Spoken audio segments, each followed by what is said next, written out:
साजरा करायला आपण सगळे एकत्र जमलो आहोत. तेव्हा भगवान दत्तात्रेयांच्या सगुण रूपाचं अतिशय सुंदर आणि गोड वर्णन तुकोबरायाने आपल्या अभंगात केलंय. तोच अभंग चिंतनासाठी घेऊया आणि दत्त जन्माच्या मधल्या अनेक रहस्यांचा उलगडा करून घेऊ, अनेक संभ्रमांचा आपण उलगडा करून घेऊ. प्रारंभाला अभंग सागम ग सागम ध गम ग ने ग तीन शिरे सहा हात तीन शिरे सहा हात तीन शिरे सहा हात तीन शिरे सहा हात तया माझा दंडवत तया माझा दंडवत दंडवत तीन शिरे सहा हात तीन शिरे सहा हात तीन शिरे सहा हात काखे झोडी पुढे श्वास काखे जोडी पुढे श्वान नित्य जान्हवीचे स्नान नित्य जान्हवीचे स्नान नित्य जान्हवीचे स्नान तीन शिरे सहा हात तीन शिरे सहा हात तीन शिरे सहा हात माथा शोभे जटाभार माथा शोभे जटाभार माथा शोभे जटाभार माथा शोभे जटाभार अंगी विभूती सुंदर अंगी विभूती सुंदर सुंदर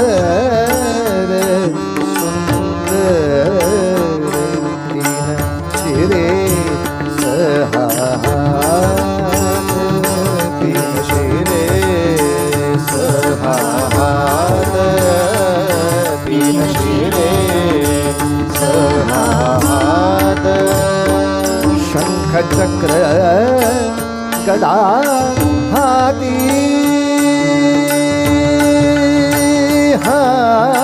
हाती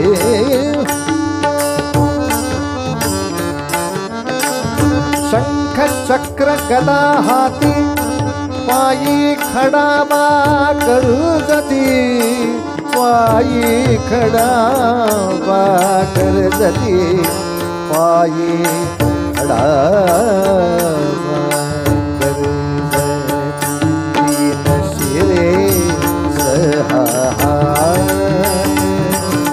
शिरे सहा हात तीन शिरे सहा हात तुका म्हणे दिगंबर तुका म्हणे दिगंबर तया माझा नमस्कार तया माझा नमस्कार तीन शिरे सहा हात तीन शिरे सहा हात हो तीन शिरे सहा हात सहा हात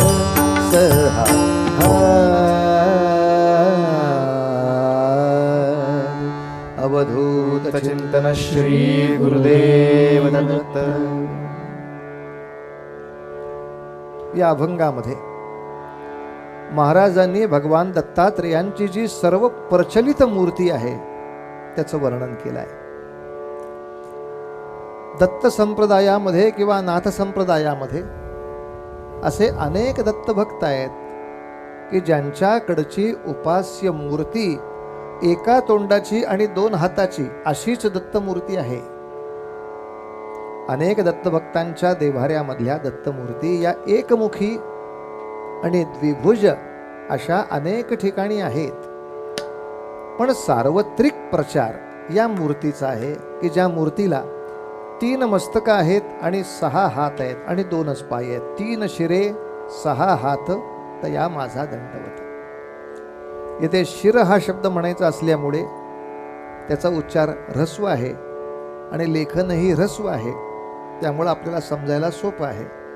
3 शिरे म्हटलं म्हणजे आता काय कळावं, उच्चाराचं हे वेगळे पण आहे. 3 शिरे 6 हात तया माझा दंडवत.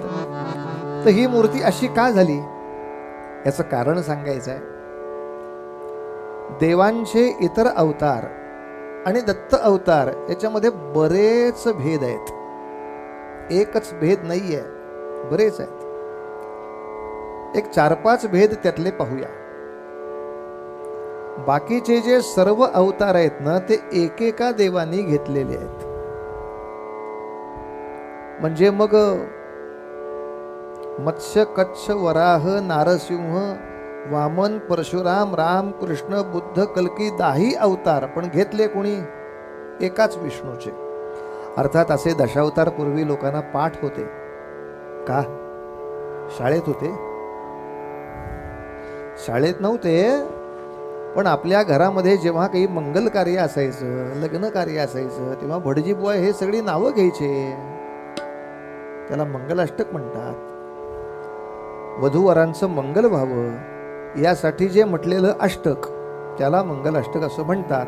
जाता जाता सांगून टाकतो. नाही तर काय होतं, बऱ्याचशा दूर दूर राहणाऱ्या लोकांना असंच वाटतं की आपल्या घरच्या लोकांची माहिती सांगण्यासाठी केलेलं गाणं म्हणजे मंगलाष्टक असावं. कारण बऱ्याचशा लग्नामध्ये आपल्या घरचीच माहिती असते. हा याची थोरली बहीण राहते इथेच कोथरूडला. हे काय मंगलाष्टक आहे वगैरे? ते कोथरूडला राहू दे नाही तर येरोड्याला राहू दे, विषय चाललाय का? इथे मंगल कार्य चाललंय, लग्न कार्य चाललंय. यांचं कल्याण अनेकांनी करावं अशासाठी जे म्हटलं जाते ते मंगलाष्टक. उगाच चढावड म्हणून मला गाता येतं का तुला गाता येतं, मुहूर्त गेला खड्ड्यात, मंगलाष्टकच दिवसभर, असं नाही होता कामा. पूर्वीच्या काळामध्ये अशी मंगलाष्टक म्हणायचे आपल्याकडे जे भटजी, त्यामुळे माहिती असायचं. 10 अवताराचं एक मंगलाष्टक आहे. म्हणजे मंगलाष्टकाशी अनेक आहेत. आपल्या भारतातल्या सगळ्या नद्यांचं वर्णन आहे. गंगा सिंधू सरस्वती यमुना गोदावरी नर्मदा कावेरी शरयू महेंद्रतरया चर्मणवती वेदिका. अनायसे मुलांना सगळ्या नद्या पाठ व्हायच्या. अर्थात त्यावेळेला मुलं मोठी माणसं ते मंत्र जे चालू असायचे ते ऐकत होते. व्हॉट्सअप नव्हते बघत तेव्हा. मंत्र चालले ते बघण्यासाठी आहेत, ऐकण्यासाठी आहेत. आणि मग भटजी बुवा छानपैकी सगळ्या वधूवरांना आशीर्वाद द्यायचे. मत्स्यापासून 4 ते नरहरी पर्यंत झाले कृती. कृती म्हणजे कृतयुगात, सत्ययुगात काय झालं? मत्स्यापासून 4 ते नरहरी पर्यंत, मत्स्य गच्छ वराह नारसिंह असे 4 अवतार कृतयुगात झाले. मत्स्यापासून 4 ते नरहरी पर्यंत झाले कृती. त्रेती वामन परशुराम 3रा श्रीराम सीता पती. असं सांभाळून म्हणायचं. इथं कोण सांभाळायला बसलंय हो? म्हणा मंगलाष्टक. श्रीराम सीता तापती. अरे कुठं तापवतोस माझ्या रामाला? तापती नाही रे श्रीराम. सीता पती असे 3 अवतार त्रेतायुगात झाले.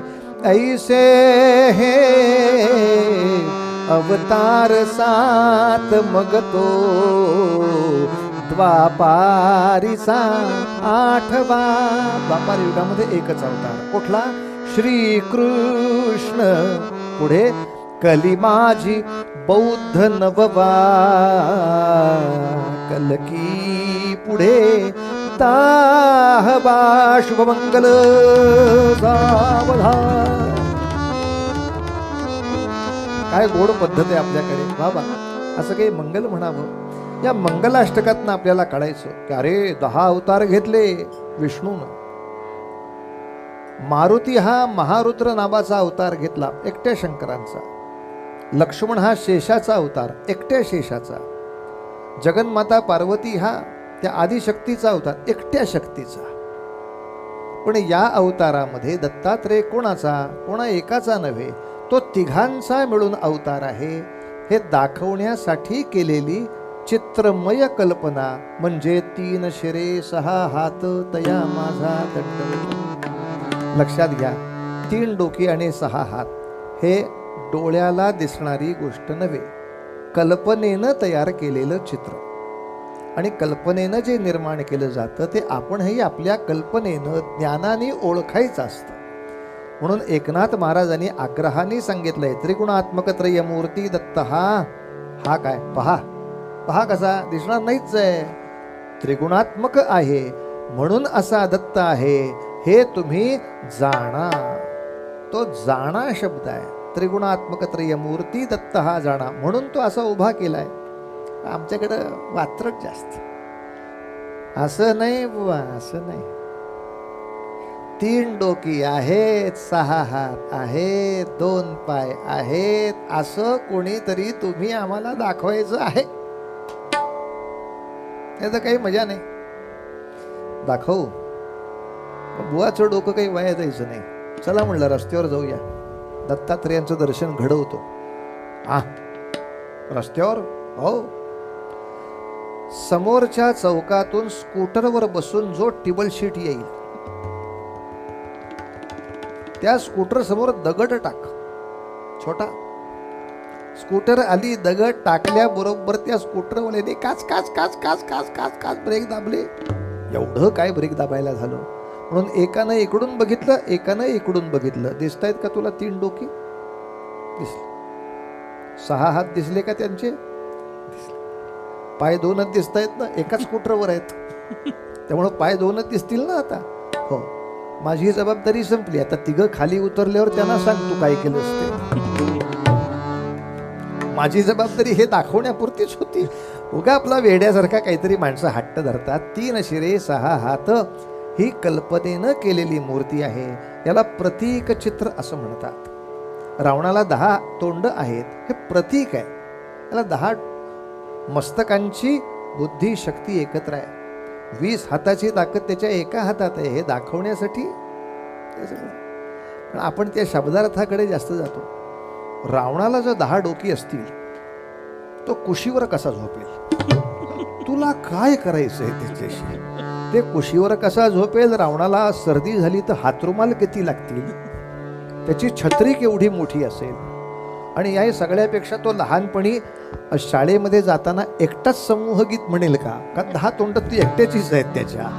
असं काहीतरी मूर्खासारखं चालू ठेवायचं कशाला रे? 10 मस्तकाची शक्ती एकत्र आहे, 20 हाताची ताकद एकत्र आहे हे दाखवण्यासाठी कल्पनेनं केलेली चित्र असतात. कल्पना चित्र हे कल्पनेच्याच पद्धतीनं बघा.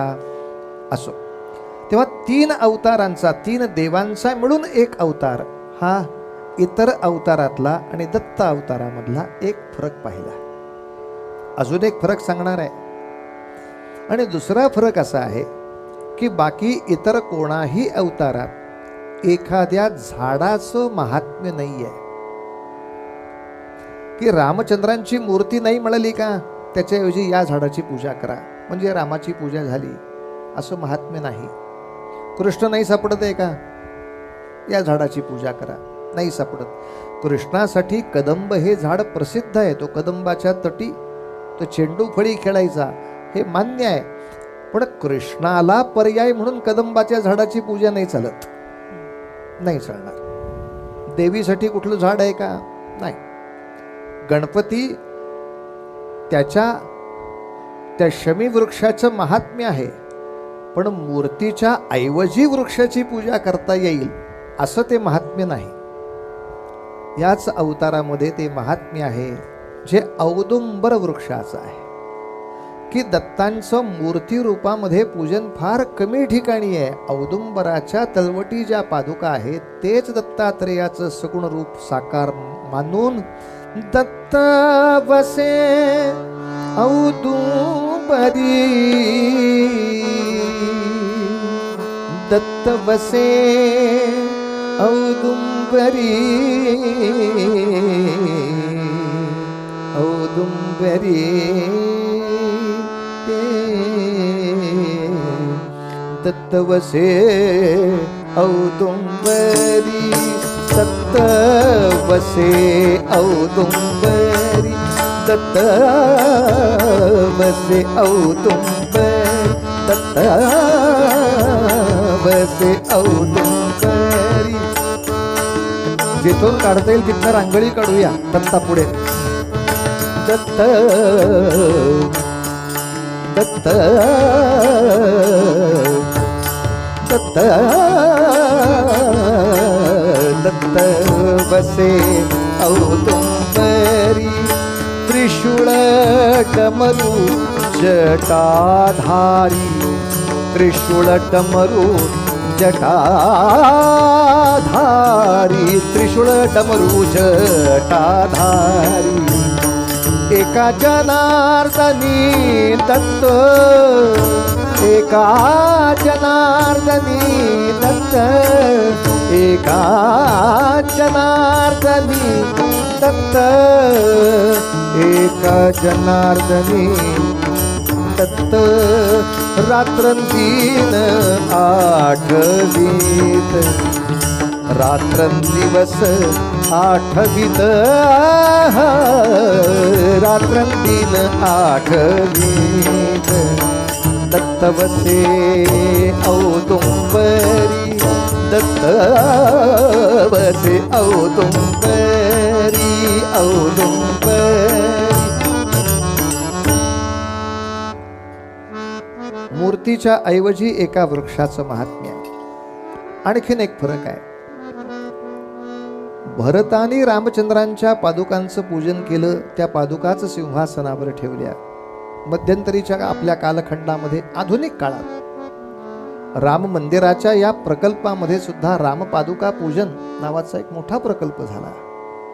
पण असे काही प्रासंगिक उल्लेख सोडता रामांच्या सुद्धा पादुकांच्या पूजनाची प्रथा नाहीये, मूर्तीच्याच पूजेची प्रथा. इथे मात्र दत्तात्रेयांच्या पादुका पूजनाची ही प्रथा आहे. तिसरा फरक झाला. चौथ्या फरकामध्ये मला सांगायचंय असं की आतापर्यंत या सगळ्या अवतारामधला हाच अवतार असा आहे की ज्यामध्ये कोणाही देहधारी राक्षसाचा वध नाही, कोणालाही मारलं नाही. देहधारी कोणाचाही वध केला नाही. मग आता जर आपण आपल्या लेकरांना विचारलं, का रे बाबा, रावणाला मारण्यासाठी कोणाचा अवतार? रामाचा अवतार झाला. कंसाला मारण्यासाठी कोणाचा अवतार झाला? कृष्णाचा झाला. पण दत्ताचा अवतार कोणाला मारण्यासाठी झाला रे? कोणालाच नाही. तर याचं उत्तर असं आहे, प्रत्येकाच्या अंतःकरणामध्ये असलेला मत्सर नावाचा जो राक्षस आहे त्याला मारण्यासाठी दत्ताचा अवतार आहे.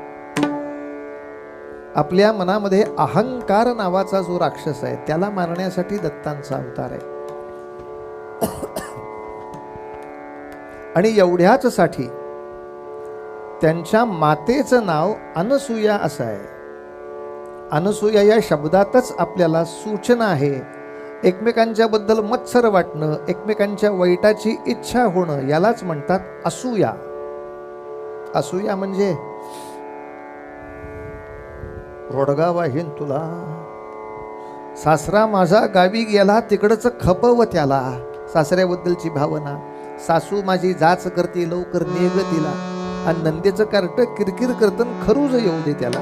हे सारखे मनामध्ये येणं असूया. ज्या मनामध्ये इतरांच्या वाईटाची किंचितही कल्पना नाही अशी न असूया, ती अनसूया अशी झाल्याशिवाय दत्तांचा जन्मच नाही, दत्तांचं प्रगटीकरणच नाही. तेव्हा तुमच्या आमच्या हृदयातला अहंकार घालवण्यासाठी ते आहे. माणसाला किती प्रकारचा अहंकार असतो जरा मोजता का? सहज मोजण्यासारखं आहे.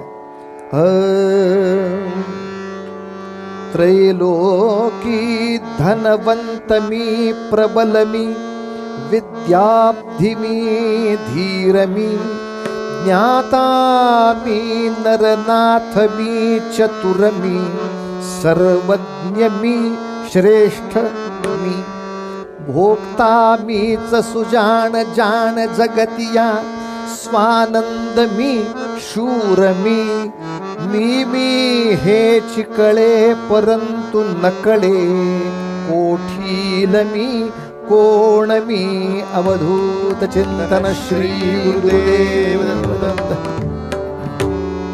या सगळ्या पुराणामधली वर्णनं वाचली म्हणजे कळतं आपण आपल्या धनाची काय कौतुक करावी. हो, केवढं मोठं राज्य रावणाचं होतं.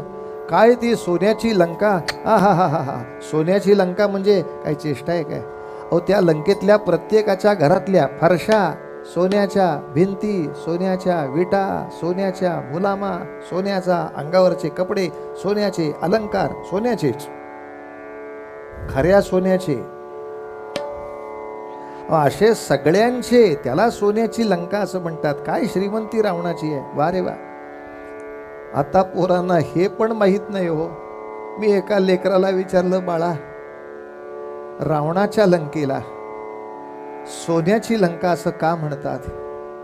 ते विद्वान पात्रानं उत्तर दिलं, रावणाला लहानपणी सोन्या म्हणत होते, त्यामुळं त्याला सोन्याची लंका असं म्हणतात. म्हणलं, सोन्या पितळ्या तुला काय म्हणू आता, जाऊ दे, काहीच म्हणत नाही. अरे, एवढा श्रीमंत रावण असताना सुद्धा त्यांनी गर्व केला तर तो रसातळाला गेला. तिथे मी माझ्या संपत्तीचा गर्व करावा, पण नाही न, होतो त्रैलोकी धनवंत मी. सगळ्यात जास्त पैसा कोणाकडे?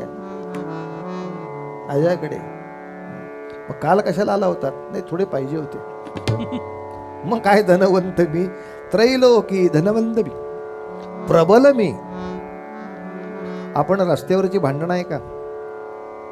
असते छाडमाड, तुला माहित नाही मी काय आहे. हा हा, जणू काही दारासिंगाचा आजोबा हाच तो काहीतरी. काय तुला कुस्ती येते का, काय पैलवानी येते का, जुडो येते का, कराटे येते का, ते जॅकी चॅन आणि ब्रूस ली चांग फुंग तिंग फुंग असं काही कुठं काय येते? काही नाही पठ्याला. प्रबल मी, विद्याब्धी मी. अब्द या शब्दाचा अर्थ समुद्र. अरे, विद्येचा समुद्र आहे मी. 2 वेळा नापास झालं ते सोडून द्या. विद्यार्थी मी, धीर मी, ज्ञाता मी, नरनाथ मी, चतुर मी, सर्वज्ञ मी. याला काय कळतंय?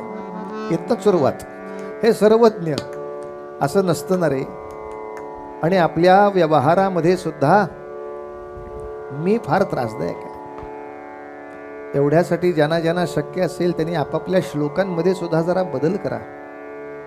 ज्या ज्या ठिकाणी मन जाय माझे, त्या त्या ठिकाणी निज रूप तुझे. इथपर्यंत ठीक आहे. पण मी ठेवितो असा मी थोडासा बाजूला करण्यासाठी मठामध्ये जर आपण सगळे एकत्र असू तर आम्ही ठेवितो मस्तक ज्या ठिकाणी. माझ्या आयुष्यामध्ये मी कडून आम्हीकडे कुठेतरी वाटचाल चालू करूया. नाही तर मग पुरुष असतील त्यांनी मी ठेवी तो म्हणायचं, महिला असतील त्यांनी ठेवी ते म्हणायचं नाही. एकाच वेळेला तो ती एकत्र ऐकायला आल्यावर तो स्पंदनाचा सुद्धा मजा तुटतो. त्यापेक्षा आम्ही ठेवितो मस्तकच्या ठिकाणी तेथे तुझे सद्गुरू पाय दोन्ही असं म्हणणं जास्त चांगलं. या मीची एक गंमत आहे, ऐकण्यासारखी आहे. एक राजा होता आणि त्याच्याकडे चोरी करायची त्याच्या नोकरांनीच ठरवलं. कशी करायची नोकरी? रात्री 12 वाजता यायचं आणि 12 वाजता 12 ठोके वाजतात. त्या ठोक्याच्या आवाजात खुंट्या ठोकायच्या. त्या खुंट्यांवरनं वर जायचं. तो तिथलाच नोकर असल्यामुळे त्याला आत पेटी कुठे दागिन्याची माहिती आहे. दागिन्याची पेटी घ्यायची, चढून यायचं. अर्थात चढण्यासाठी इकडच्या बाजूला खुंट्या लावायची गरज नाही, इथनं दोरी सोडायची. दोरीनं पटकन वर जायचं. दोरी गुंडाळून घेतली. आता 1 तासात होईल. 1 वाजतानाचा 1 टोल पडेल. त्या एका टोलाच्या आवाजात दोरी ओढली की सगळ्या खुंट्या हातात, दागिन्याच्या पेटी सगळं घरी. पुढल्या महिन्यामध्ये फॉरेनला जायला मोकळे आपण, परदेश दौरा करू अशी कल्पना करून पठ्ठ्या 12 वाजता आला. खुंट्या ठोकल्या, आत गेला, दागिन्याची पेटी घेतली, वरती चढला. काय गडबड झाली देव जाणे. पहारेकऱ्यांना अंदाज लागला. त्यामुळे तो नगारा वाजायला लागला. घाबरला बिचारा. आणि त्या घाबरण्यामध्ये पठ्ठ्याने उडी बाहेर मारली आणि दागिन्याची पेटी आतच पडली. दागिने राजाला मिळाले. चोरीचा प्रयत्न झाला हे त्याला कळलं. त्याने दवंडी पिटली की ही चोरी कशी झाली हे जो समजावून सांगेल त्याला ही पेटी बक्षीस. अंदाज अचूक होता त्याचा. ही बरोबर चोरी कशी झाली हे जो मला समजावून सांगेल त्याला पेटी बक्षीस. तो वेडा आलाच दुसऱ्या दिवशी. महाराज मी सांगतो. कल्पना होतीच आपल्याला. सांगा. तो चोर 12 वाजता आला असणार. त्या 12च्या ठोक्यामध्ये त्यांनी हे सगळे खुंट्या ठोकल्या असणार. दोरी लावून आत गेला असणार. पेटी आणली असणार. सगळं छान चाललंय. दरबाराची खात्री झाली आता ही पेटी यालाच मिळणार. तेव्हापासून शासकीय दरबारामध्ये पेटी या शब्दाचा अर्थच हा झाला. मोठी रक्कम असलेली संदूक म्हणजेच पेटी. आम्हाला विचारलं होतं महाराज काही पेटी वगैरे आणता का? मी हातपेटी घेऊन गेलो. म्हणले ते गळ्यात घालून बाहेर उभं करतील आपल्याला. ह्या पेटीची गरज नाही.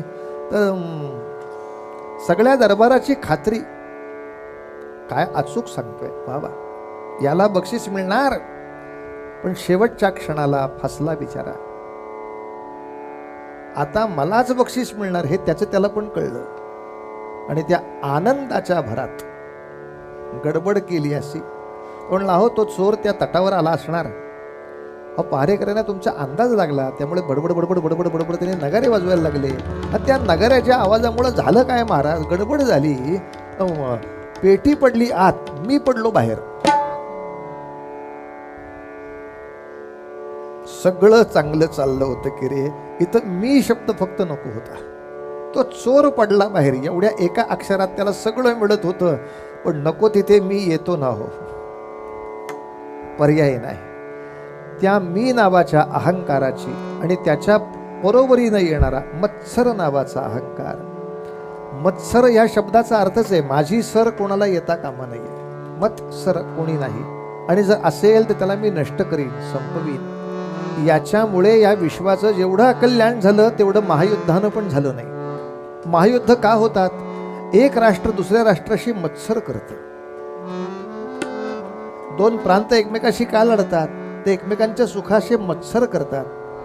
आणि खरंच सांगतो बाबांनो, या देशाचं चांगलं काही नाही करता आलं तरी चालेल, पण किमान एकमेकाचा मत्सर करू नका. आणि या मत्सरामुळे या देशाचं जितकं वाटोळं झालं तितकं दुसऱ्या कशानं झालं नाही. कशानं नाही. राजपुतांचा राजा पृथ्वीराज चौहान, त्याची वैभवशाली राजवट दिल्लीवर चालली होती. त्याच्या यशाचा मत्सर वाटला म्हणून त्याचा सासरा शत्रूला फितूर झाला आणि दिल्लीवरची सत्ता गेली आपली. महाराणा प्रताप इतका जबरदस्त स्वातंत्र्याचा भोगता अभिमानी राजा का चित्तोडगडावर राज्य करतोय. त्याच्या परिवारातला त्याचा भाऊ त्याचा मत्सर करता झाला. अकबराला फितूर झाला. हळदी घाटाच्या युद्धात भयानक माघार घ्यावी लागली.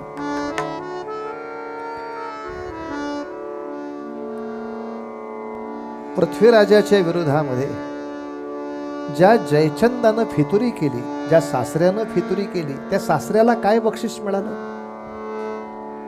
शत्रूचा विजय झाल्यानंतर त्यांनी पृथ्वीराजाला संपवलं, तसं या सासऱ्याला म्हणजे फितुरी करणाऱ्याला म्हणजे मत्सर करणाऱ्याला अंगाची चामडी सोलून गिधाडांनी टोचून टोचून खाण्यासाठी त्याला दिल्लीच्या वेशीवर टाकला होता. तो म्हणाला, माझ्या गोष्टीचं हे फळ?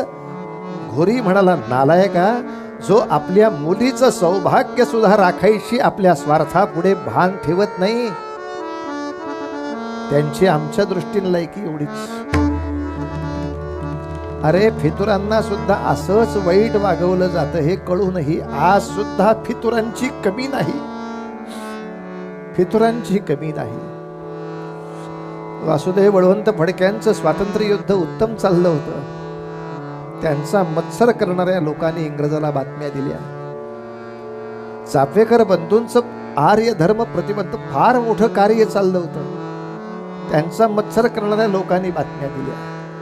चंद्रशेखर आझाद अल्फ्रेड पार्क मध्ये स्वतंत्र होते, त्यांचा मत्सर करणाऱ्या लोकांनी वार्ता दिल्या, चंद्रशेखरांना आम्हाला गमवावं लागलं.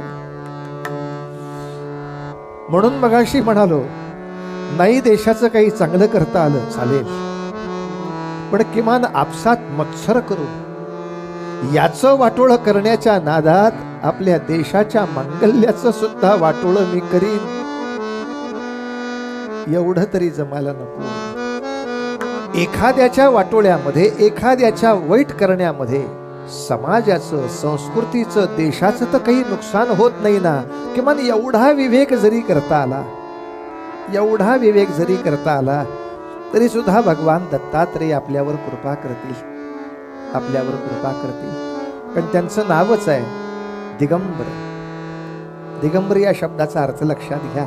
मी 5 वेगळेपणा सांगणार होतो, पैकी 4था सांगितला हा मत्सराचा नाश करणं, आणि 5वा हा दिगंबर अवस्थेमध्ये इतर कोणी अवतार नाही, तो फक्त हाच आहे. आणि दिगंबर या अवस्थेचा अर्थ लक्षात घ्या. दिग म्हणजे दिशा. या सर्व दिशांच्या मध्ये ज्याचं कृपेचं अंबर म्हणजे वस्त्र आपल्यावर आहे, सर्व दिशांमधून जो आपल्याला त्या वस्त्रांनी सुरक्षित करतो, ऊब देतो, आनंदित करतो, अशा दत्तात्रेयांना, अशा अवधूत दत्तात्रेयांना, त्याच्यामध्ये ब्रह्मदेवांचे पण गुण आहेत, विष्णूंचे पण आहेत आणि शिवाचे पण आहेत, म्हणजे 3ही शक्तींनी हा पुरित आहे असं दाखवण्यासाठी, असं आहेच ते आम्हाला कळण्यासाठी ही प्रतिकात्मक मूर्ती तयार केलेली आहे. आणि या सगुण प्रतिकात्मक मूर्तीला नमस्कार करून जन्मकथेच्या सुद्धा रहस्याच्या उलगडण्याकडे आपण वाटचाल करूया. तूर्त अभंग लक्षात ठेवायचा. सा ग म ध नि सा ध नि ध म ग म ग नि सा. 3 शिरे 6 हात, 3 शिरे 6 हात, 3 शिरे 6 हात, 3 शिरे 6 हात, 3 शिरे 6 हात. तया माझा दंडवत, तया माझा दंडवत, 3 शिरे 6 हात.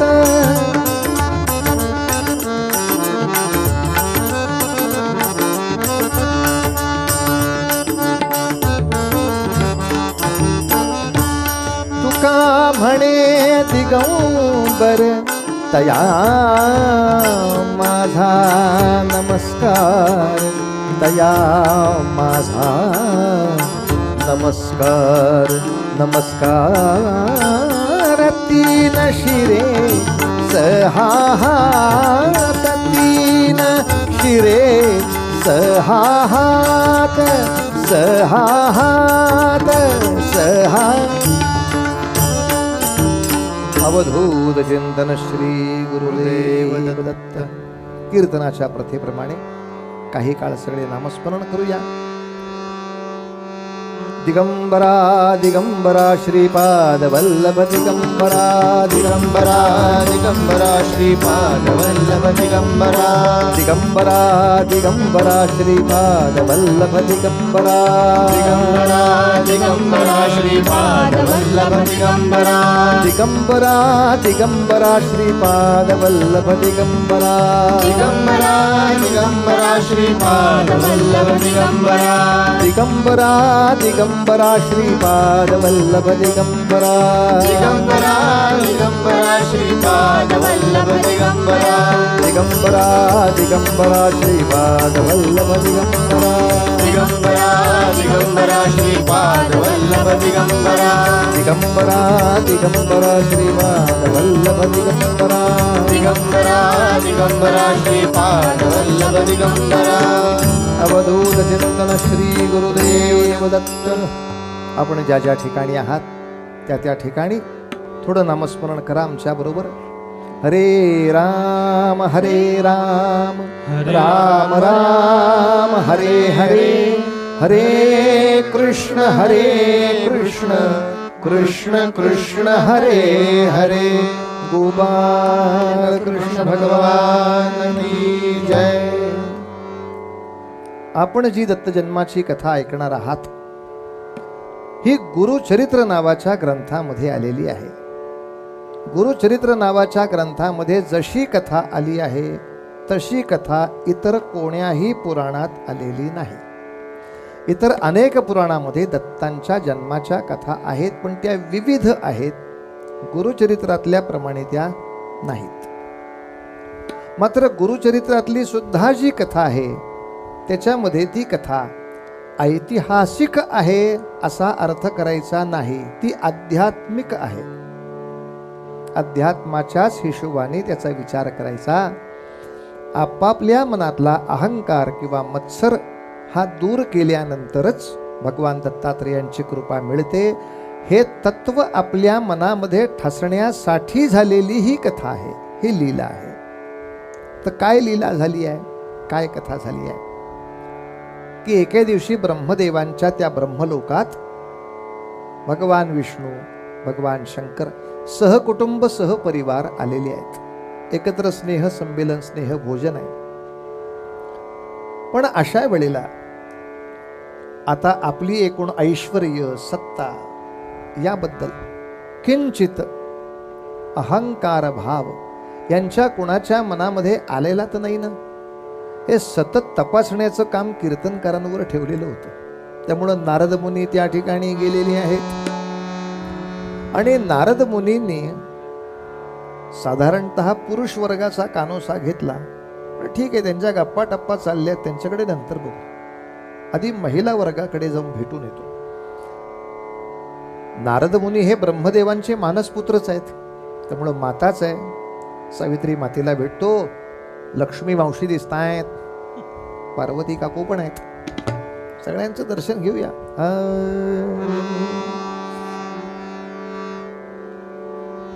तिघेंना नमस्कार केला आणि सहज त्या तिघींनी एक पृच्छा केली. नारदा, एवढा सगळ्या पृथ्वी तलावर फिरतोस, आमच्यासारख्या कोणी सती बघितल्यास काय? वाईट वाटलं. कारण कोणताही सद्गुण हा स्पर्धा करण्यासाठी नसतो करायचा. तो सद्गुण आहे म्हणूनच करायचा असतो. सद्गुणाचा अहंकार फार त्रास देतो. मुनी बोले कासयाही अहंता, मुनी बोले कासयाही अहंता.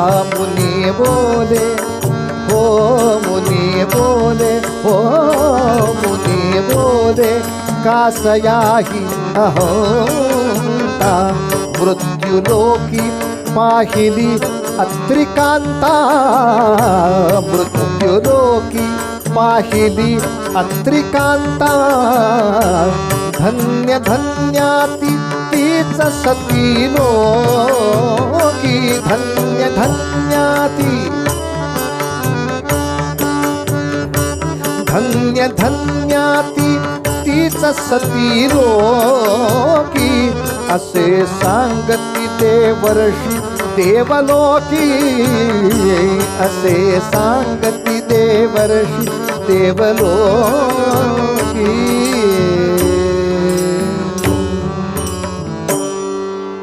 तुमच्यापेक्षा सती, नारद म्हणाले, या मृत्यूलोकामध्ये महर्षी अत्री आहेत आणि त्यांची पत्नी जी अनुसूया आहे तिच्यासारखी कोणी सती आजपर पाहिली नाही. बरं, अशी एखादी चांगली सती आहे असं म्हटल्यावर माणसाच्या मनात कुतूहल आलं पाहिजे ना. अरे अच्छा, म्हणजे आम्ही सती आहोत यात संशय नाही आहे, पण ती आणखीन श्रेष्ठ आहे का? मग ती का बरं श्रेष्ठ आहे असं विचारात तर खरी. राग आला. याच्या समोर याचं कौतुक केलं की राग आला, की अधपात झाला समजा. राग आला आणि अत्यंत राग आलेला बघितला मात्र नारद म्हणाले, आपण योग्य वेळेला आलो. काय आहे? देव श्रेष्ठ आहेत. या सगळ्या देवताही श्रेष्ठच आहेत, पण आपल्या श्रेष्ठत्वाच्या पातळीवर जगताना सुद्धा काही वेळेला किंचित असा दोष आपल्या मनःपटलावर येऊ शकतो. आणि तेवढा सुद्धा दोष या अशा निर्दोष माझ्या मातांच्या, माझ्या महिला वर्गावर नको, ही कळकळ असल्यामुळे तिथे कळ फिरवली. बाहेरची बैठक संपली. ते म्हणले आता काही सुधापान अमृतपान वगैरे करूया. स्वयंपाकघरातनं प्रतिसाद नाही, मग काय करावं? हे तिघही जण स्वयंपाकघरामध्ये त्या तिघींच्या समजुतीसाठी गेले. तुम्ही काय रागावून बसलाय? रागावून म्हणजे आता नारद येऊन गेला झालं, म्हणजे कळलं काय कळायचं आम्हाला भविष्य. नारद येऊन गेला आणि तो म्हणाला, आमच्यापेक्षा श्रेष्ठ अशी सती ती अनुसूया आहे म्हणे. चांगलं आहे, चला दर्शनाला जाऊया. तुम्हाला नवऱ्यांना आकला नाहीच, दर्शनाला काय जाऊया? तिचं महात्म्य कमी झालं पाहिजे. मग आता काय करायचं? आम्ही सांगतो ते तिच्याकडे जाऊन मागा, म्हणजे तिचं महात्म्य कमी होईल. ती हो म्हटली तरी महात्म्य कमी होईल, आणि नाही म्हटली तरी अतिथीला नकार दिला म्हणून महात्म्य कमी होईल. पण दत्तजन्माची कथा आपल्याला हेच शिकवते. दुसऱ्याच्या वाईटाचा संकल्प करून तिघं निघाले. इथंच आपल्या अधपाताला सुरुवात झाली. या तिघांच्या अंगावर भिक्षेकऱ्याचा वेश घ्यावा लागला, कारण भिक्षेकऱ्याचं रूप घेऊन गेले. माई भिक्षा, माई भिक्षा,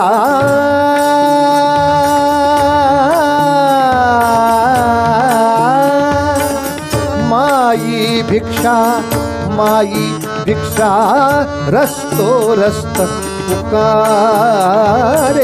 माई भिक्षा, माई भिक्षा, रस्तो रस्त पुकारे.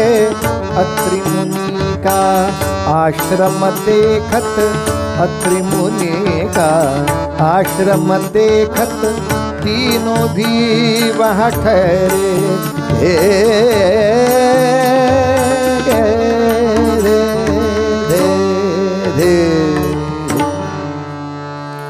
भिक्षेकऱ्याचा वेश घेऊन तिघा आले. तेव्हा अत्रि ऋषी नेमक्या आश्रमात नव्हते, अनुष्ठानासाठी गेले होते. ती म्हणाली, 2 प्रहरी आला आहात, जेवायलाच बसा. जेवायला बसले.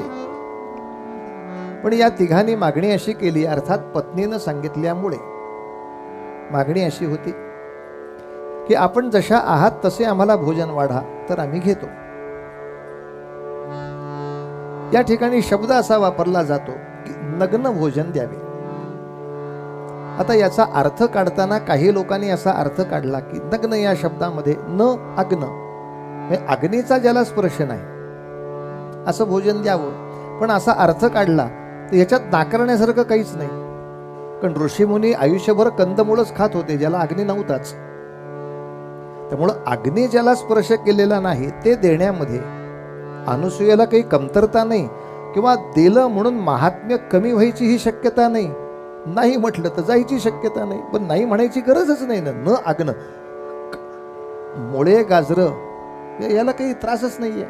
आश्रमात आहेच, फळ आहेत, ज्याला अग्नीची गरज नाही, फलाहार दिला असता तरी साधतच होतं ना.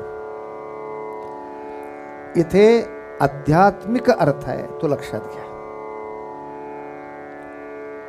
त्या तिघींच्या मनामध्ये जरी मत्सर असेल तरी या तिघांनी जी मागणी करताना केली आहे ती कुतूहलापोटी केली आहे की आम्हा ह्या सगळ्या तिघींच्या पेक्षा आपण श्रेष्ठ सती आहात, असं जे ऐकलंय. तेव्हा हे तुमचं जे काही श्रेष्ठत्व आहे ते आड पडदा न ठेवता आम्हाला समजावं, आम्हाला गम्य व्हावं. आड पडदा न ठेवता या शब्दाचाही तसा आध्यात्मिक अर्थ हाच की आपलं जे तेजाचं मूळ स्वरूप आहे ते आडपडदा न ठेवता आम्हाला बघायला मिळावं. किंबहुना त्या तेजाचंच खरं भोजन मिळावं, की आमच्यामध्ये जे कमी आहे त्या तेजाचं भोजन मिळावं. आणि नीट ऐका, अशा काही तेजाची दर्शनच अशी असतात की जी बालकाचा निरागसपणा घेतल्याशिवाय साध्यच होत नाहीत. आणि जेव्हा त्या तिघांच्याकडून अशी मागणी आली आहे की आपण जसे आहात त्या तेज रूपामध्ये आम्हाला भोजन द्या. अरे च्छा, आतापर्यंत आमच्याकडे सगळे येतात ते नोकऱ्या मागायलाच येतात, प्रमोशनसाठी काहीतरी प्रयत्न करा, एखादा यज्ञ करा. इथे प्रत्यक्ष तेज रूप बघण्याची इच्छा करणारं कोणीतरी आहे म्हटल्यानंतर वा रे वा, आनंद आहे. तुम्हाला तेज रूप बघायचं आहे, हा आनंद आहे. मात्र त्याची अट अशी आहे, तुम्हाला बालक व्हावं लागेल. ह्या नेत्रांनी ते तेजरूप बघताच येत नाही. म्हणून तर भगवद्गीतेमध्ये जेव्हा विश्वरूप दर्शन झालं तेव्हा अर्जुनाला सुद्धा दिव्यम ददामि ते चक्षुः, वेगळे डोळे लावावेच लागतात तरच ती दर्शने मिळणार आहेत. वेगळाच डोळा घ्यावा लागेल. व्यवहाराच्या डोळ्यांनी पाहता ज्ञानदृष्टी न ये हाता, असं जे ते तेजाचं स्वरूप आहे यासाठी बालकाची निरागसता घ्यावी लागेल.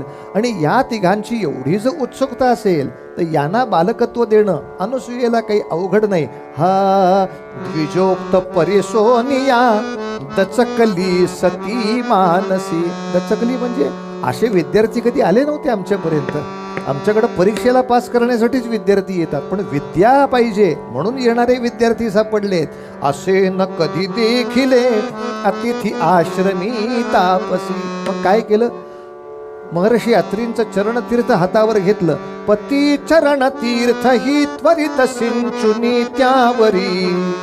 रातशी जे आपल्या पती चरणाच्या तीर्थाचं सिंचन केलं तेव्हा तिघेही लघु बालके बनविली क्षणा भीतरी. लक्षात घ्या, इथं शरीरानेच लहान व्हायला लागतं असं नाही. बालकाची वृत्ती, बालकाची दृष्टी मिळणं हे जास्त महत्वाचं.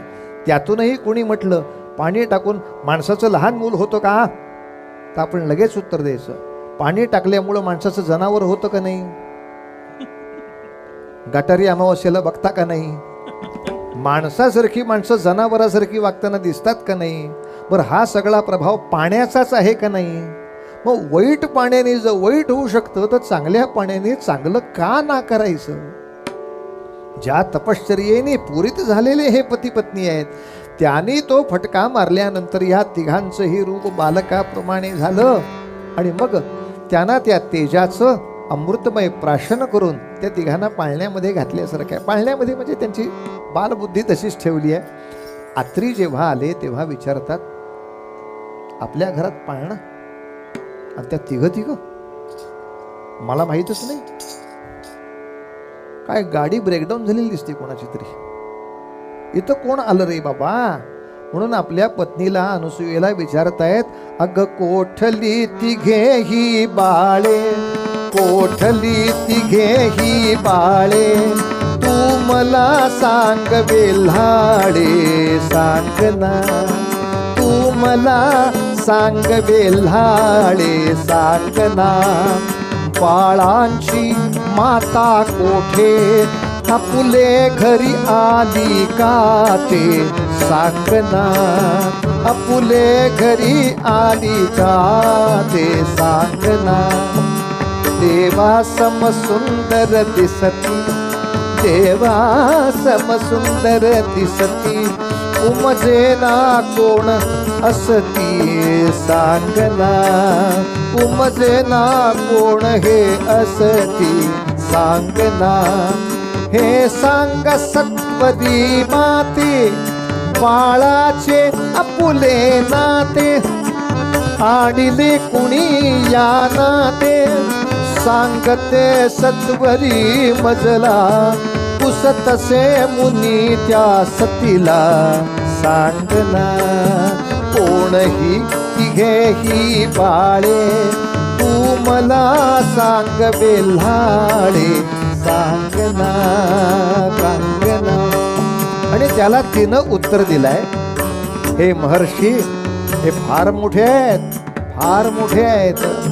हे बाळ थोर दैवाचे, हे बाळ थोर दैवाचे लाभले कृपेने साचे मुनिवरा विधी हरिहर आश्रमी आले विधी हरिहर आश्रमी आले ममतेजा बघण्या सजले मुनिवरा ममतेजा बघण्या सजले मुनिवरा. त्यांना आपलं दिव्य तप तेज बघायचं होतं. मग काय झालं, त्यांना केलं बालक आणि मग तेजाचं दर्शन दिलंय. अगं बाई पदतीर्थ प्रभावे आपुल्या पदतीर्थ प्रभावे आपुल्या बालक हे आपुले झाले मुनिवरा. हे बालक आपुले झाले सालोनी घरासी आले आपुले भाग्य ते झाले भाग्योदय आपुला झाला वदतसे सती त्या मुनीला मुनिवरा वदतसे सती त्या मुनीला मुनिवरा मुनिवरा मुनिवरा. अत्रीने सुद्धा त्या तिघांचं दर्शन घेतलं. वा वा वा वा, या इच्छेनं आमच्या आश्रमी आलात, आम्ही धन्य झालो. काही लोक दुर्दैवाने नको त्या व्यभिचाराची त्या ठिकाणी उल्लेख करतात. या व्यभिचाराची त्या देवांना काय गरज आहे? अहंकाराचा नाश होण्यासाठी दिव्य तेजाच्या दर्शनाची गरज असते, व्यभिचाराची काही गरज नाही. ही कथा अत्यंत तेजस्वी अध्यात्माच्या प्रगतीची आहे, बाकीचे विचार करू नयेत. पण गडबड झाली अशी, या तिघीजणी वाट बघतायत, आपले नवरे येत आहेत ना. नवरे आलेच नाहीत, नारदच आले. हा ब्रह्मचारी कशाला इथे मध्ये आला? नारदा, आमचे नवरे कुठे आहेत? आहेत ना. कसे आहेत? असू नयेत असे आहेत. म्हणजे अगं बालकासारखे झाले आहेत. बालक झाल्यामुळे आता बालक जसे वागतात तसे वागतायत. एकमेकाची नाकं ओढतात, पाय ओढतात, केस ओढतात, असे एकमेकाच्या अंगावर ओरडतात. तिघांची बालकं झाली आहेत. आता आम्ही तिघी आणतोच त्यांना. मी येतोच आहे आपल्या बरोबर, चला. आणि अत्रींचा आश्रम तिथे दिसला. त्या तिघी जणी आल्या, अनुसूयेला म्हणाल्या, आमचे नवरे कुठे ते आम्हाला परत दे. अनुसूया म्हणाली, ते हरवलेले नवरे सापडतील असं काही केंद्र आहे का? काय चौकी आहे का? सायबर क्राईमचं ऑफिस आहे? काही आपले येऊन विचारता आमचे नवरे कुठे आहेत? ते सकाळी नव्हते का भिक्षेला आले? माझी आई, तुमचे का नवरे ते आहेत, सुरक्षित ठेवलेत. त्यांना सतीत्वाच्या दिव्य तेजाचं दर्शन हवं होतं. आणि असं दिव्य दर्शन बालकत्व प्राप्त केल्याशिवाय होत नाही, म्हणून ते त्या अवस्थेत आहेत. तिघही बालकं आपल्या समोर ठेवते. काय आहे, बालकत्व सोडलं की प्रत्येक जण वेगळा आहे. बाल्यावस्थेत तिघही एकच आहेत. अर्थात जगच एक आहे बाल्यावस्थेत. मग छोटं बालक कसं वागतं यासाठी माकडाचं लहान बालक बघा, हत्तीचं लहान बालक बघा, गाढवाचं लहान बालक बघा, नाही तर सिंहाचं लहान बालक बघा. लहान बालक ही वृत्ती सगळ्यात एकच राहते. ते तेच वागणार. ते मोठे झाले की मग हा सिंह आहे ना हा हत्ती आहे. ते लहान असताना एक समान आहेत.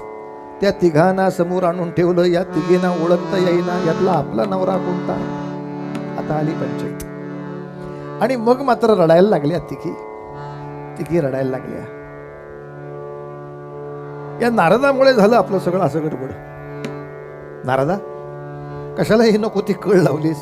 नारद म्हणले, माझ्यामुळे नाही झालं. आता आपल्याला आपला पती ओळखता येत नाही यासाठी डोळ्यामध्ये जे पाणी आलं ना, हेच पाणी जेव्हा मी अनुसूया नावाची मोठी सती आहे असं सांगत होतो तेव्हा यायला हवं होतं. की तेव्हा डोळ्यात पाणी यायला हवं होतं. तेव्हा तुम्ही मला विचारायला हवं होतं, काय रे तिच्यामध्ये माझ्यापेक्षा मोठेपणा आहे, काय रे ती माझ्यापेक्षा श्रेष्ठ आहे, काय रे मला शिकण्यासारखं काय आहे तिच्याकडे, हे विचारायला हवं होतं. नाही, सटवीचा तोरा उतरवला हे डोक्यात आलं. हा अहंकार, हा मत्सर आपल्या सगळ्या ज्ञानाचा लोप करतो. आई, अगं मी तुला काही शिकवतोय, तू माझ्या आईच्या ठिकाणी आहेस. पण आई, तुमचं सती पण, तुमचं पावित्र्य आकाशासारखं भव्य आहे. सूर्यासारखं तुमच्यामध्ये तेज प्रखर आहे. पण त्या तेजाचा तुम्हाला आत्ता उपयोग नाही करता आला का? तर त्या सूर्याच्या प्रकाशाच्या मध्ये अहंकाराचे ढग आलेत, अहंकाराचे मेघ आलेत. म्हणून ते किरण खालपर्यंत नीट पोचत नाहीत. म्हणून तुम्हाला तुमच्या शक्तीचा अंदाज येत नाही. वेड्यानो, अनुसूयेनं मातेच्याच वात्सल्याने पुन्हा तिघांच्या मस्तकी हात ठेवला. तो बालभाव थोडासा बाजूला झाला आणि ब्रह्मा, विष्णू आणि महेश्वर सामोरी बसले. मला ते दत्तगुरु दिसले, मला ते दत्तगुरु दिसले, मला ते दत्तगुरु दिसले. तिघांनी प्रगट होऊन आशीर्वाद दिले. तिघजण आपापल्या पत्नींसह आपापल्या लोकी निघाले. पण अत्री म्हणाले, देवा, तुमच्यासाठी पाळणा बांधला आम्ही आमच्या घरात, तो रिकामा ठेवून जाता का काय? अरेच्या, खरंच की. म्हणून या तिघांच्याही प्रभावाने असा आशीर्वाद मिळाला, हे अत्री, तुम्हाला असा पुत्र प्राप्त होईल की ज्याचं महात्म्य असं असेल तो आम्हा सगळ्या देवांचा गुरु असेल. म्हणून बाकी सगळे देव असतील आणि तुमचा मुलगा गुरुदेव असेल. आम्ही देव जरी चुकलो तरी आमचा कान धरायचा अधिकार त्याचा राहील. आमच्या श्रेष्ठ पदाच्या अवस्थेला आम्हाला सांभाळण्यासाठी कोणीतरी आम्हाला मार्गदर्शक गरजेचं आहे. नक्की नक्की नक्की तुमच्याकडे असा पुत्र होणार. आणि या तिघांच्या आशीर्वादानं अत्री अनुसूयेला 3 पुत्र झाले. ब्रह्म्याच्या प्रभावानं सोम म्हणजे चंद्र असा पुत्र झालेला आहे. शिवाच्या प्रभावानं दुर्वास नावाचा पुत्र झालेला आहे. आणि महाविष्णूंच्या कृपाशीर्वादानं दत्ताचा अवतार झालेला आहे. पण हा अवतार कधी झाला तर मार्गी प्रदोष काळी राका मृगशीर्षयुक्त गुरुवारी. अशा वेळेला या मार्गशीर्षातल्या या गुरुवारच्या दिवशी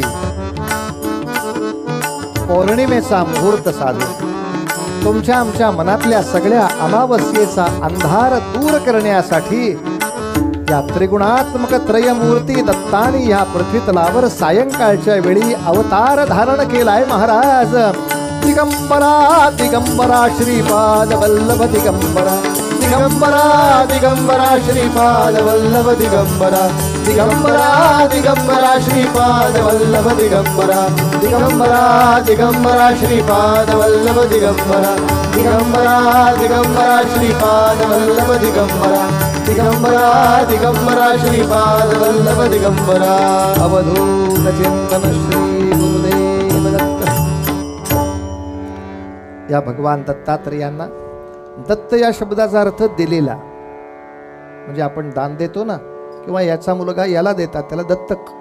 दत्त म्हणजे दिला. कोणाला दिला? अत्रींना दिला. म्हणून दत्त अधिक आत्रेय म्हणून दत्तात्रेय असा शब्द तयार झाला महाराज. आणि या दत्तात्रेयांना पुन्हा एकदा न्हाणी घालायची आहे आणि न्हाणी घालून पाळण्यात ठेवायचं आहे.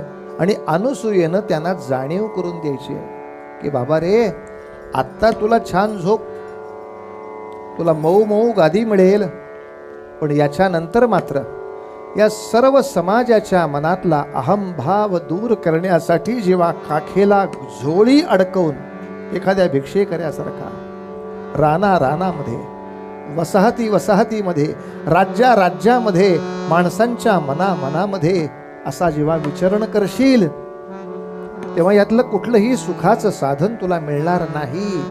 हे नाही मिळालं तरी चालेल, पण सगळ्यांच्या मनातला अंधार दूर करीन असा तू व्हायला पाहिजेस. यासाठी दत्तात्रेयांचा पाळणा सजवलेला आहे सगळ्या ऋषी मुनींनी. आणि त्या ठिकाणी पाळण्याच्या पडी आणताना त्यांना थोडीशी न्हायला म्हणजे आंघोळ घातलेली आहे. अहो न्हाणी न्हाणी त्या निर्मळा ते न्हाणी, हो न्हाणी न्हाणी त्या निर्मळा ते न्हाणी, हो न्हाणी न्हाणी त्या निर्मळा ते न्हाणी, हो खाणी तिचिया भाग्याची कोण बाणी, हो खाणी तिचिया भाग्याची कोण बाणी, हो न्हाणी न्हाणी त्या निर्मळा ते न्हाणी, हो न्हाणी न्हाणी त्या निर्मळा ते न्हाणी, हो.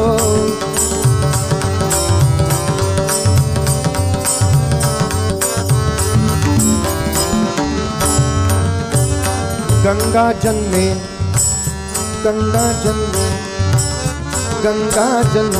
ज्याची या चरण कमळी, हो गंगा जन्मे ज्याची या चरण कमळी, हो त्यावरी पाणी घाली ती हस्त कमळी, हो त्यावरी पाणी घाली ती हस्त कमळी, हो न्हाणी न्हाणी त्या निर्मळा न्हाणी, हो न्हाणी न्हाणी त्या निर्मळा न्हाणी, हो न्हाणी न्हाणी त्या निर्मळा. आल्यानंतर आपल्या प्रथेप्रमाणे त्यांना गोपा केला. पाळण्याच्या वरून खालून वरून 3 वेळाला त्या बालकाला दिलं आणि त्या पाळण्यामध्ये ठेवून तू अत्रींना देवाचा हा मिळालेला नाही दिलेला प्रसाद असा तू दत्तात्रेय अवधूत आहेस बाबा रे. या सर्व सृष्टीतल्या अनेक अहंकारी जीवांच्या हृदयाचे तगमग शांत करून सर्व विश्व सुखाच्या करण्यासाठी तुझी आता जबाबदारी आहे. अशी दायित्व जबाबदारी आईनं आपल्या लेकराला दिली आहे. अरे बाळा जो जो रे जो जो रे, बाळा जो जो रे जो जो रे, बाळा जो जो रे जो जो रे. अवधूता अत्रि अनुसूया सुता, बाळा जो जो रे जो जो रे, बाळा जो जो रे जो जो रे. आई काय सांगते पहा बाबा रे, तुला काम फार मोठं आहे. हा झोप शांत आता बाळा, झोप शांत आता.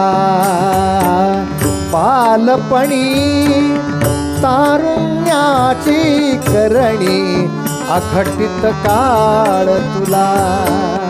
मम बाळा धर्म कार्य मग चाळा, बाळा जो जो रे जो जो रे, बाळा जो जो रे जो जो रे, बाळा जो जो रे जो जो रे.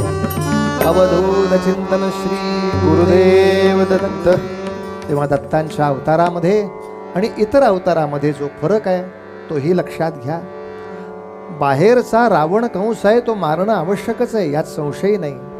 पण आधी आपल्या मनामधला अहंकार आणि मत्सर नावाचा राक्षस मारलाच पाहिजे, त्याशिवाय आध्यात्मिक साधना खरी होणार नाही. म्हणून या दत्तात्रेयांची आपण कृपा मागूया. आपल्या देशाच्या कल्याणासाठी, आपल्या समाजाच्या कल्याणासाठी आम्ही एकमेकाचा मत्सर नाही करणार. आम्ही एकमेकांच्या गुणांचं कौतुक, एकमेकांच्या चुका सावरून एकमेकांना हाती घेऊन पुढे जाऊ, असा निश्चय आपण सगळ्यांनीच आपल्या मुलालेकरांसकट केलात तर या दत्तात्रेयांचा जन्म आपल्या हृदयात होईल यात संशय नाही. बघा, अक्कलकोटचे स्वामी असोत, गजानन महाराज असोत, स्वरूपानंद स्वामी असोत, कोणीही असो, हे सगळी रूप ब्रह्मचैतन्य असोत, ही सगळी आताची रूप ही जवळजवळ दत्त संप्रदायाचीच आपली आलेली पुढची रूपं आहेत. अगदी धनकवडीचे शंकर महाराज असोत, या सगळ्या रूपांमध्ये ते अवघा दत्त भरून राहिलेला आहे आणि तो आपल्याला या सगळ्या अध्यात्म सुखाचा दान करायला, दत्त करायला उभा आहे. त्या दत्ताचं हे दान आपणही आपल्या भिक्षेच्या जोडीमध्ये घ्या, ज्या जोडीमध्ये इतर कुठलेही पापसंकल्प नाहीत, अशा जोडीमध्ये घ्या. आणि एवढ्याचसाठी या त्रिगुणात्मक त्रयमूर्तीचं ध्यान तुकोबांनी सुद्धा केलेलं आहे. 3 शिरे 6 हात, 3 शिरे 6 हात, तया माझा दंडवत, तया माझा दंडवत, दंडवत. सर्वजण आरती म्हणा. त्रिगुणात्मक त्रयमूर्ती दत्त हा जाणा, त्रिगुणी अवतार त्रैलोक्य राणा, मेती मेती शब्द न ये अनुमाना, सुरवर मुनि जन योगे समाधिये ध्याना. जय देव जय देव जय श्री गुरुदत्ता, आरतियो वाळीता हरली भवचिंता. जय देव जय देव. सबाह्य अभ्यंतरी तू एक दत्त, भाग्याशी कैची नडळे ही मात. पराही परतली तेथे कैचा हा हेत, जन्म मरणाचा तुलासे अंत. जय देव जय देव जय श्री गुरुदत्ता, आरतियो वाळीता हरली भवचिंता. जय देव जय देव. दत्त येवोनिया उभा ठाकला, सद्भावे साष्टांगे प्रणिपात केला. प्रसन्न होवोनिया आशीर्वाद दिधला, जन्म मरणाचा फेरा चुकविला. जय देव जय देव जय श्री गुरुदत्ता, आरतियो वाळीता हरली भवचिंता. जय देव जय देव. दत्त दत्त ऐसे लागले ध्यान, हरपले मन झाले उन्मान. मी तू पण